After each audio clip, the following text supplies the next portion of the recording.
Guys, batsoy tayo, batsoy. Dito ako ngayon sa tropa ko.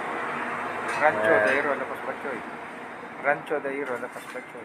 Kay Ranso Dairo Dairo Lapas Lapas Batchoy. Nandito ako ngayon, guys. Tumitira ako ng batsoy. Ito nga pala ang aming kaibigan na may-ari ng batsoy. Good evening to all Lods.